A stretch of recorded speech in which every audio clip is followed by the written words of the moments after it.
The Biden reelection campaign is celebrating, well, let's be honest, really celebrating last night's victories because Democrats won almost everywhere across the country.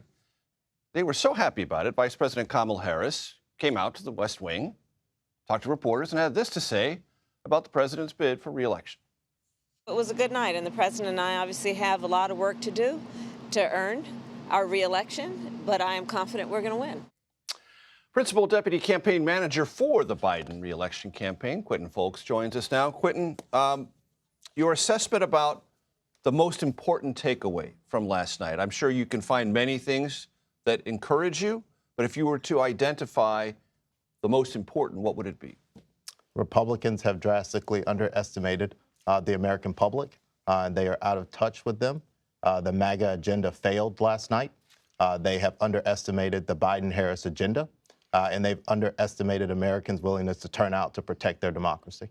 Is that most visible in Virginia or Ohio or Kentucky? I think it's most visible all across the country. I mean, what we saw is voters turn out in numbers to protect a woman's right to choose in stark contrast. I think what we saw in Kentucky is Daniel Cameron and Republican groups spent $30 million to try to go after President Biden's agenda, and it failed. And I think that they have underestimated the American public and that voters understand what's at stake. And they're turning out to vote for Democrats who are running on the Biden-Harris agenda. I think that that's the thoroughfare that we have through all of these elections, is that the same issues that we saw last night are the same issues that propelled the president and the vice president to victory in 2020, 2022 in the midterms, and then last night in 2023. I want to pick up on that thread, Quentin, because when you and your team look at election results, you can't say that there isn't disquiet in the polls. You can't say the president's not underwater in his approval rating, that people are not dissatisfied with the economy. All that is true. The polling keeps looking bad, but the election results tell a different story. How do you dissect that inside the Biden-Harris reelection campaign? Because at the end of the day, polls can't measure what's happening here. And our campaign has been screaming that from the rooftops. Every single time one of these comes out and outlets want to report recklessly so about the numbers. I've been a part of a lot of campaigns, and one thing that I can tell you is that I've never seen a poll vote.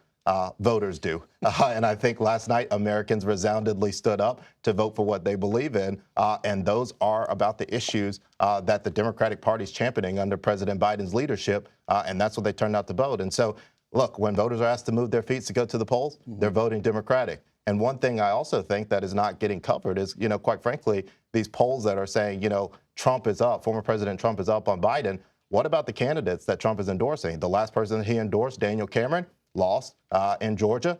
He endorsed Herschel Walker, lost. His slate of candidates in the midterm, lost. So, look, if that's the debate that we want to have about this, we should also be realistic and fair about it, because when voters are asked to turn out, they're resoundingly rejecting the MAGA agenda that Republicans are putting forward in favor of the Democratic agenda under President Biden's leadership. It's not really material to you, but I'm a huge fan of blocking and tackling in politics. I believe it matters a great deal. What has been the story in the last year for the blocking and tackling side? By that, I mean, ladies and gentlemen, voter contact, continuous contact and interaction with them, moving them to the polls, getting things taken care of, basically keeping your business in order through the entire cycle.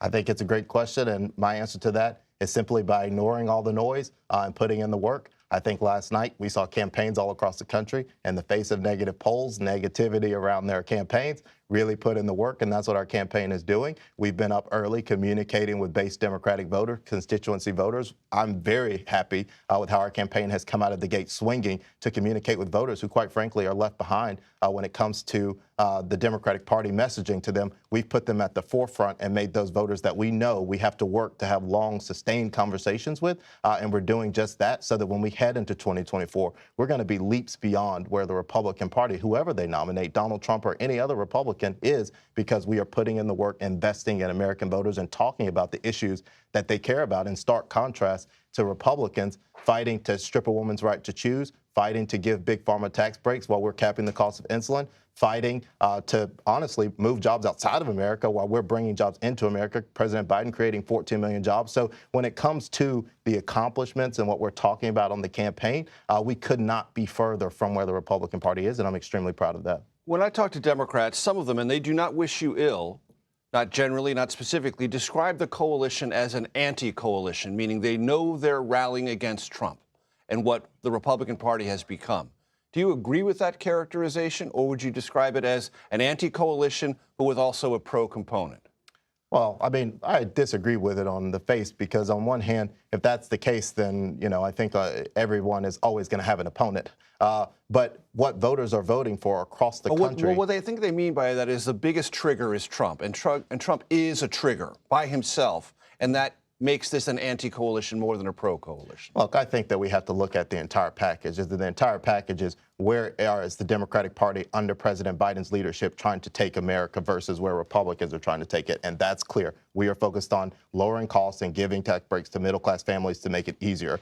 In stark contrast with Republicans, we are focused on giving people more freedoms, not less, while Republicans are hell-bent on remaining out of step with the American public when it comes to things like abortion. And that is what was on the ballot last night. And so there's noise about if this is a pro or an anti-coalition. This is about issues. And who is talking about the issues that really matter. And while Republicans are wrapped up in fighting over who's going to be their leader or fighting if they want to raise their hand, as we'll see tonight on the debate stage, to whether they agree with Donald Trump or not, we are focused on doing the work to communicate with voters. Very quickly, Glenn Youngkin said today the results in Virginia proved to him as a Republican governor who lost more than he won that Virginia is a purple state. It's not a blue state. Agree or disagree? I think that is a statement from somebody that's very sore about what happened to them last night. What I do know is that Glenn Youngkin spent $15 million to try to rip away a woman's right to choose by gaining control of a state legislature, and he failed. I know that Glenn Youngkin spent that money to run against an agenda that President Biden has put forward on economics to lower costs for middle-class families and failed. And so I don't know what Glenn Youngkin meant by that, but what I think he is feeling is just a little angst from defeat. Quentin Fulks, very good to see you. Thanks so much for coming in. Thank you.